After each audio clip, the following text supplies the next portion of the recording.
Okay, it's Saturday, about 12 noon, which is a good time for proselytizers. And there's a few of them handing out leaflets, ones I've never seen before, probably Christian. And looks like I'm going to have to speak to one or two of them to satisfy my curiosity.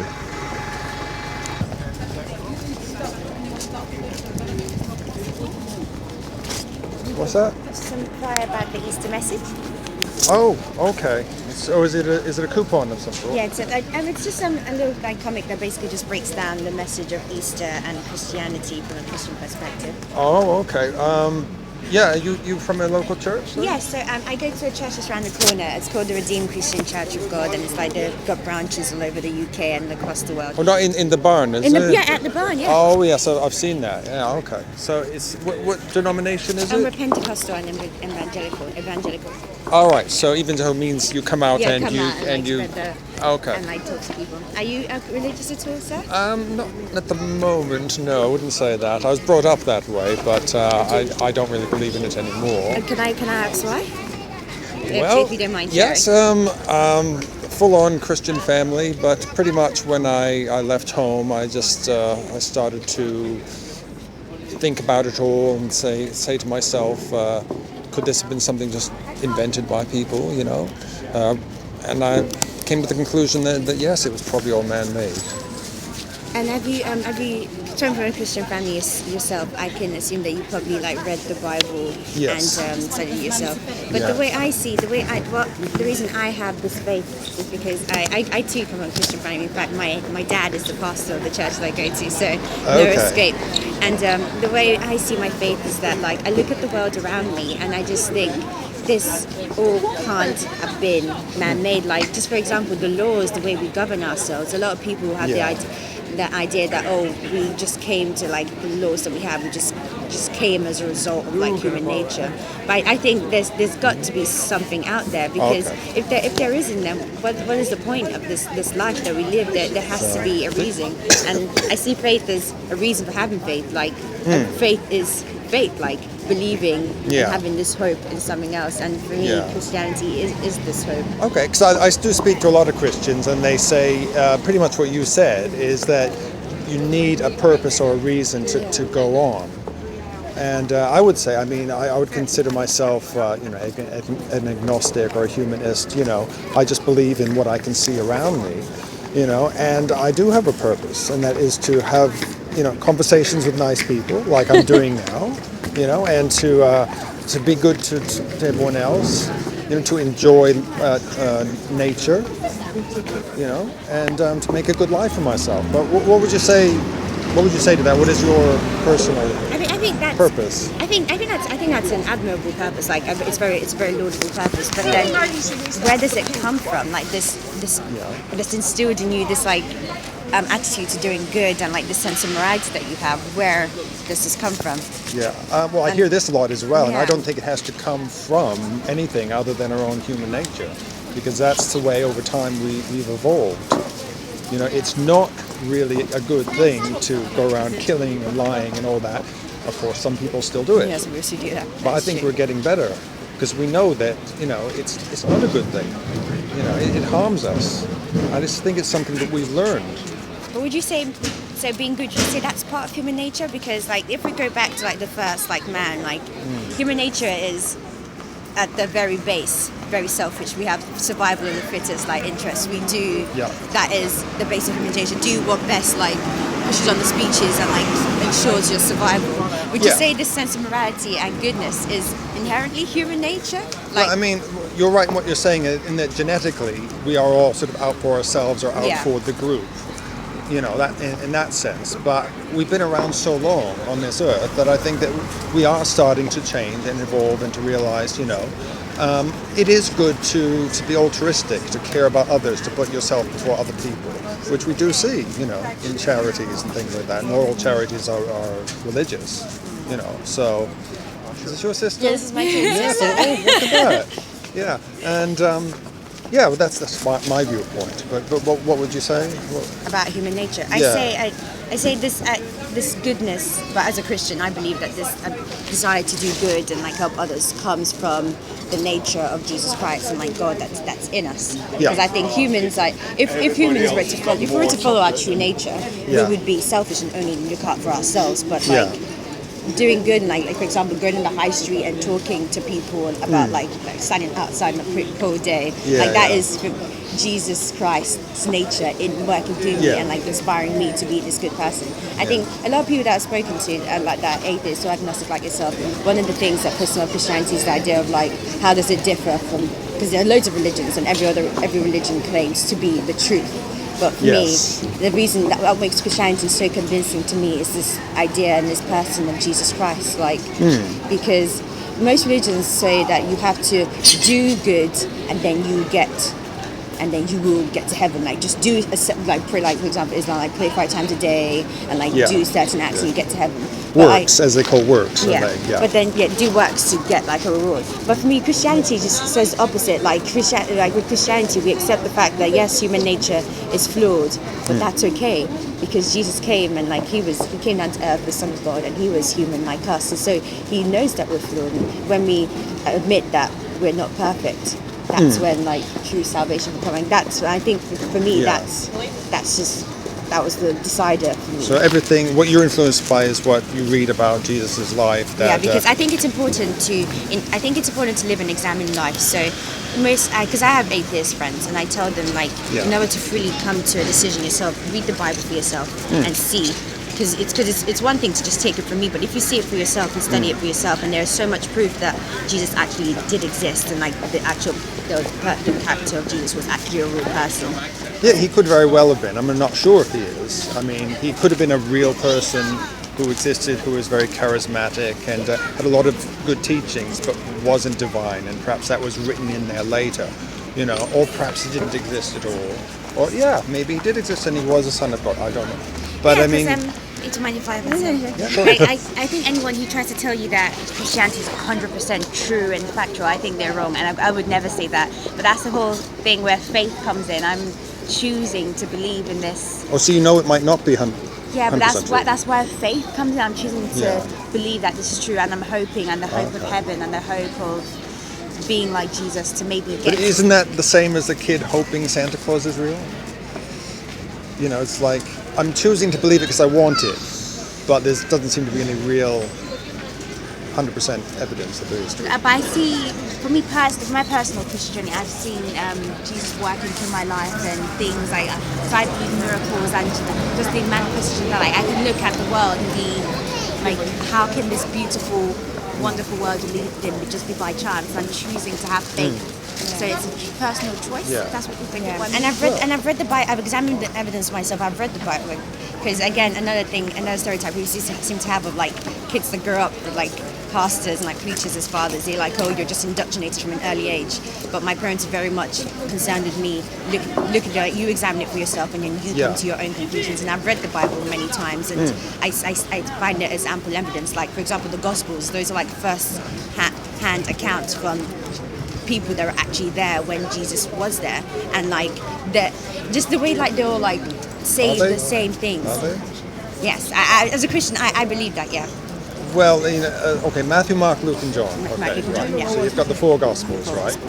They were written 10, 20, sometimes in the case of John, about 100 years after Jesus supposedly existed, and they got all their information from oral tradition. In other words, people telling stories. And if you look at the 4 Gospels, they are pretty much the same, but there's some really glaring differences as well. Like who was at the tomb, when the stone was rolled away. Like one Gospel says there were 2 guards, one says it was an angel, one says nobody was there. So what would you say to that? I mean, I know that some Christians have said to me, well, it's just, it all happened at different times of the day or something like that. But to me, it just looks like 4 sort of accounts that are not getting it correct. But the way I see that, like, if an event was the way I see that as well, like if, for example, if like something was to happen and like the 3 of us were there, we'd all describe this thing that happened. We'd all say it happened, but we'd all describe it in different ways. And remember different aspects. Yeah. But this is supposed to be the inspired word of God, so it should be correct. But in the Word of God, like what they say that the exact quotes from Jesus are in the Gospels are exactly the same. But like the way they describe the events are different. Yeah, yeah. Because they're focused on different things. Yeah, well, you notice I'm reading actually the book of Mark at the moment, which apparently was the first one written, is believed to be the first one written. Not Matthew, but Mark. And yet there's no mention of the virgin birth, that he was born of Mary and of a virgin and all that. It just goes straight to, being baptized by John the Baptist and then on to the miracle. It's like, why would he leave that out, especially if he was the first person to write about it? He didn't think it was important to know. It's almost as though when Matthew and Luke and John came along, they thought, we've got to make him a bit more special. I know. How about the whole virgin birth idea? And they just wrote it in, made it up. The way I'd counter that. This is just how I see it. I mean, correct me, please. In the book of Isaiah, the virgin birth had actually been talked about like way before it actually happened. So if you look at the Old Testament, there are passages in the Old Testament that say there'll be a savior and he'll be born of. Is it Isaiah 9:6? And you'll be born of a virgin. So that again backs up the evidence of the Gospels. Yeah, but how do you know that somebody who was writing about Jesus and really, really loved this character of Jesus just knew of that prophecy in Isaiah and actually put in, and he was born of a virgin? You just have to write it in. You see what I mean? But then, like because Jesus' birth, okay, we're skipping back to Christmas now. Jesus' birth was so incredible because the Israelites who had been and the Jewish people who had been under like rule of the Romans, they'd known about. So they'd been studying this, like part of like going to synagogue and stuff. They knew about what Isaiah had written about Jesus. So they were waiting for this Messiah. So they knew he was coming. So it wasn't like someone had just written it in quickly. They knew that someone was going to be born of a virgin and it was going to come. It's what they'd be waiting for Jesus to come. Yeah. Yeah. Well, I mean, to me, you're relying on a book and fantastical things like walking on water and all that stuff. We don't see stuff like that in the world today. We see it in fantasy. So just me personally, I think this looks like a myth to me.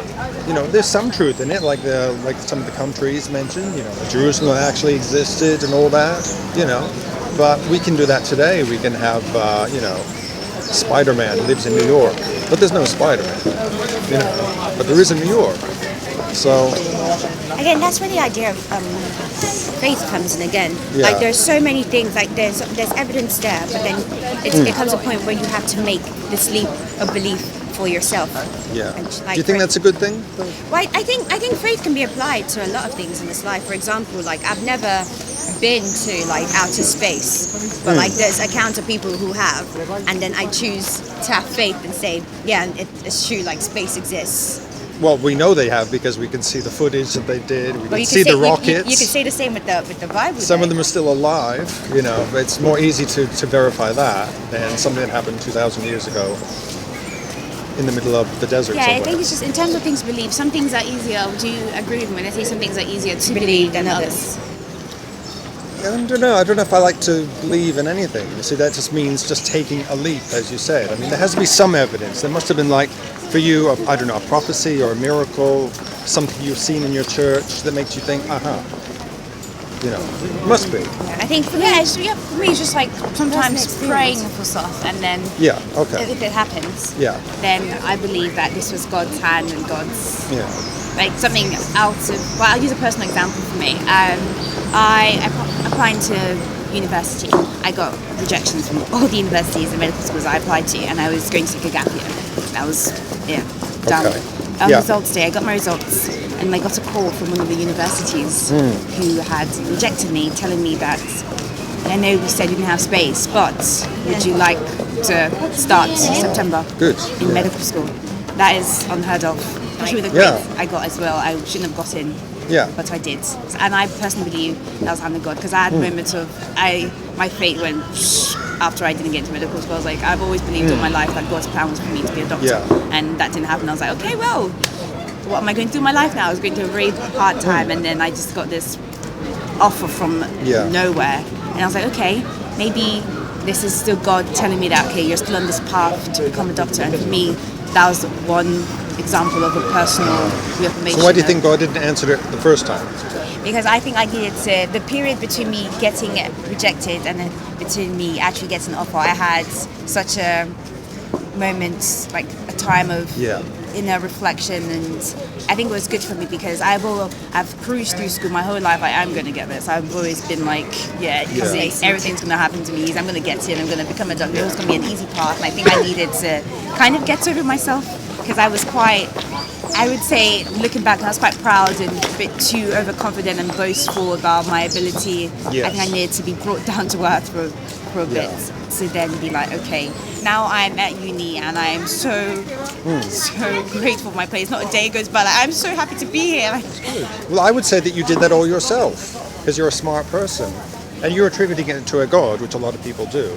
But a lot of I smart think it all people, came out of yourself. But like a lot of smart people don't go to medical school. So I would like to attribute that to maybe God's give me another hand. There's possibility. I don't know. I again, can't like say I said, that there's no God, But it takes us faith to believe it. all we Like know faith, of is ourselves. Yeah, faith is a concept that I can't really explain. Like you can't force faith on someone. And I don't think you should force any preachers who try to scare you with fire and brimstone. I personally don't believe in. I believe in just presenting what you believe to people and giving them the opportunity to come to their own conclusions.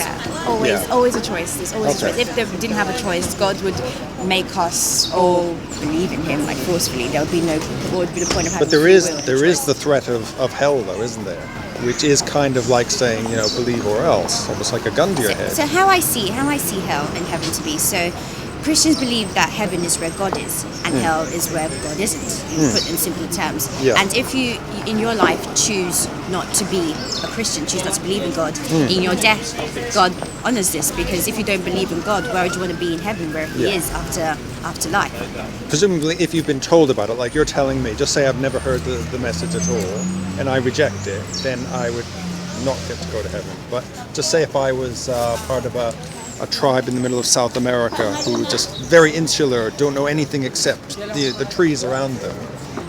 When they die, they're not gonna. Surely they wouldn't go to hell, would So they? I believe that God takes into account different, like everyone. It takes into account. I don't think it's all black and white. I think God takes into account every person's different circumstances into consideration. Sure, Which is why there's such a Christians see when Jesus left in the disciples, He told them to go out into the world and preach the gospel, and that's why we do the things that we do now, because we want to give everyone the opportunity to at least hear about it, and then they can make their choices. I mean, well, as I say, I grew up with it. My family are all very, well, I was brought up in it, and I did what you do. I prayed and everything, and I just got to a point where I thought, my prayers aren't really being answered. I sometimes convince myself they're answered, and I also had to ask myself, could this all be made up? Well, the Quran, is that made up? Yeah, definitely. How about the Hindu holy book? Yeah, that's all made up. Could the Bible be made up? Yeah, and that's where I am. But maybe you girls have got something which I'm missing. I don't know. So that's why I like to talk to, evangelists, because, I still know that perhaps I'm missing something, but you know my story now, so. So you think do you have a missing one? What a puzzle? Missing puzzle. This might interest you, maybe. Oh, right, okay. I see. And that looks like a chick tract, is it? This is another. I remember those when I was a kid. I think, no, This Is Your Life. That's the famous one. I think I've got that. Yeah, that's quite scary. That scared me as a kid. Have you been giving those out to kids? No. No, I wouldn't. I wouldn't give them out to anyone, especially not kids, anyway. Yeah. All right, I guess you guys want to go on and talk to others. But do you mind if we just say a quick prayer with you? That's okay? No. Okay. I'd rather not. No. All right. I mean, you can do it as I'm leaving, but not sort of in the. Well, so, okay, what was your name? I'm up. Mark. Yeah. Lovely to meet you. Are you reading the book of Mark right now? I am. Yes, you see. Yes. Yeah. That's great to meet. Yeah, I find it all fascinating, you see. So I'm sort of on the same journey, as you are, but a different journey. So. I hope you find something. Yeah. I hope you find. Right now, I just want to find coffee. Yeah.